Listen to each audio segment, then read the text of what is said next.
Le manuel d'Épictète, 17.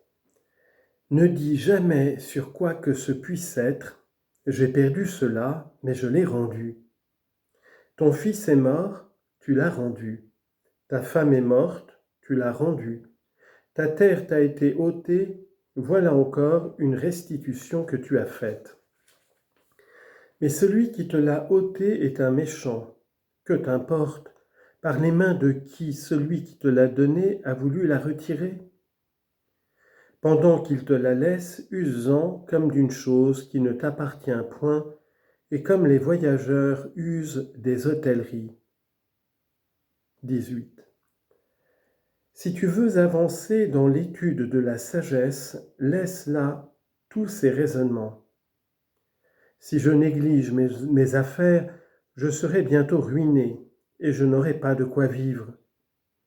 Si je ne châtie pas mon valet, il deviendra méchant. Car il vaut mieux mourir de faim après avoir banni les soucis et les craintes que de vivre dans l'abondance avec inquiétude et chagrin. Il vaut mieux que ton valet soit méchant que si tu te rendais misérable. Commence donc par les petites choses. On a répandu ton huile, on t'a dérobé ton vin. Dis sur tout cela, c'est à ce prix qu'on vend la tranquillité, c'est à ce prix qu'on vend la liberté, on n'a rien pour rien. Quand tu appelleras ton valet, pense qu'il peut ne pas entendre, et que, t'ayant entendu, il peut ne rien faire de ce que tu lui as commandé. Mais, diras-tu, mon valet se trouvera fort mal de ma patience et deviendra incorrigible. Oui, mais tu t'en trouveras fort bien, puisque, par son moyen, tu apprendras à te mettre hors d'inquiétude et de trouble. 19. Si tu veux avancer dans l'étude de la sagesse, ne refuse point sur les choses extérieures de passer pour imbécile et pour insensé. 20.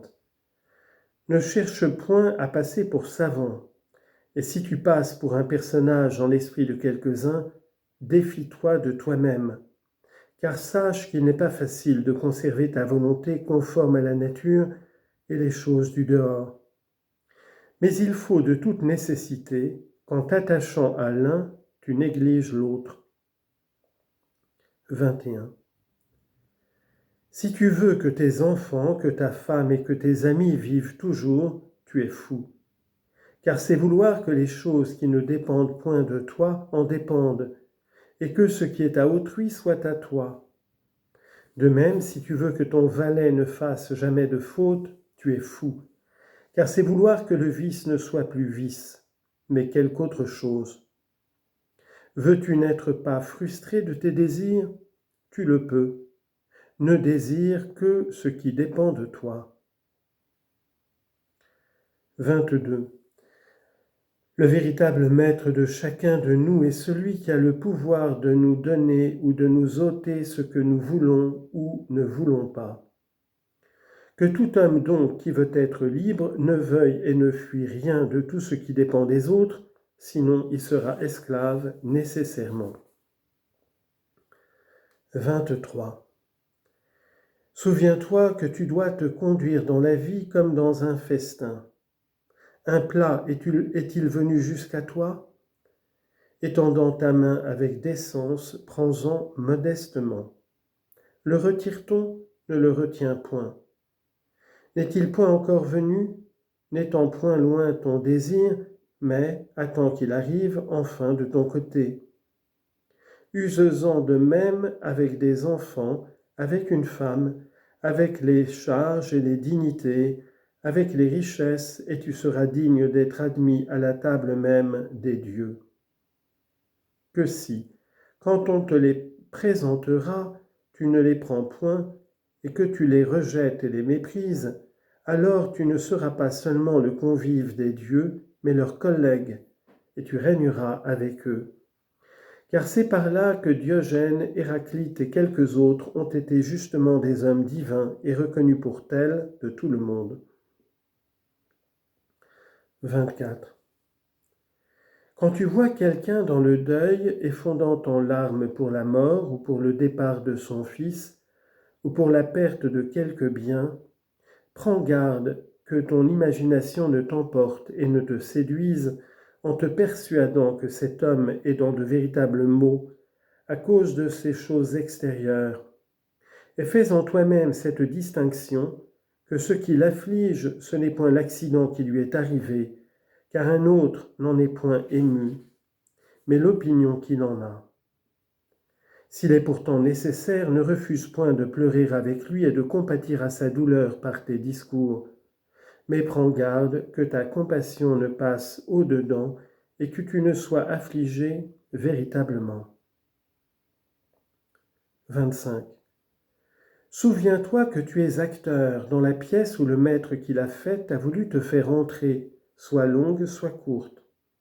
S'il veut que tu joues le rôle d'un mendiant, il faut que tu le joues le mieux qu'il te sera possible. De même, s'il veut que tu joues celui d'un boiteux, celui d'un prince, celui d'un particulier. Car c'est à toi de bien jouer le personnage qui t'a été donné, mais c'est à un autre à te le choisir. 26. Lorsque le corbeau jette un croassement de mauvais augure, que ton imagination ne t'emporte point, mais d'abord fais cette division en toi-même et dis « Aucun des malheurs présagés par cet augure ne me regarde, mais il regarde ou mon chétif corps, ou mon petit bien, ou ma petite réputation, ou mes enfants, ou ma femme, et pour moi il n'y a que d'heureux présages si je veux, car, quoi qu'il arrive, il dépend de moi d'en tirer un fort grand bien. 27.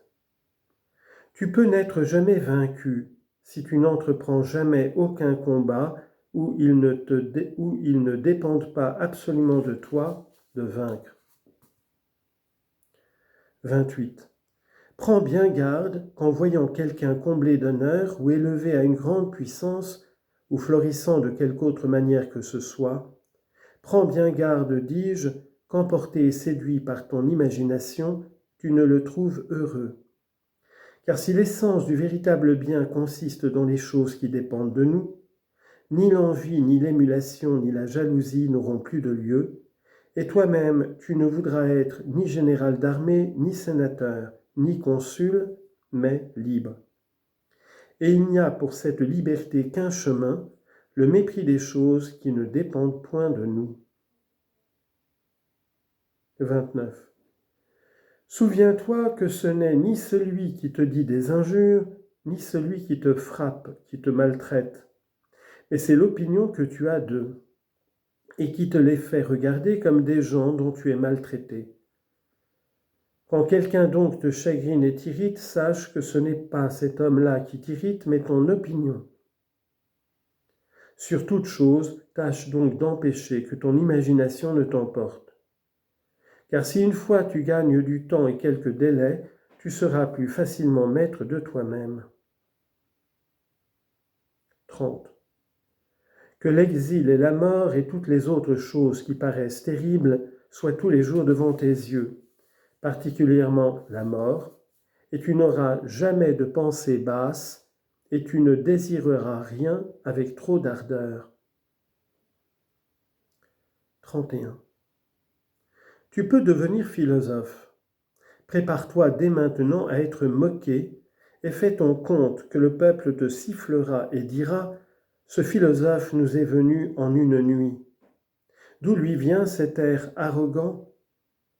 Pour toi, n'est pas cette attitude orgueilleuse, mais attache-toi fortement aux maximes qui t'ont paru les meilleures et les plus belles, et souviens-toi que, si tu y demeures ferme, ceux mêmes qui se sont d'abord moqués de toi t'admireront ensuite, au lieu que, si tu cèdes à leurs insultes, tu en seras doublement moqué.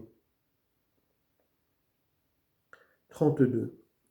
Si jamais il t'arrive de regarder dehors pour vouloir plaire à quelqu'un, sache que tu es déchu de ton état.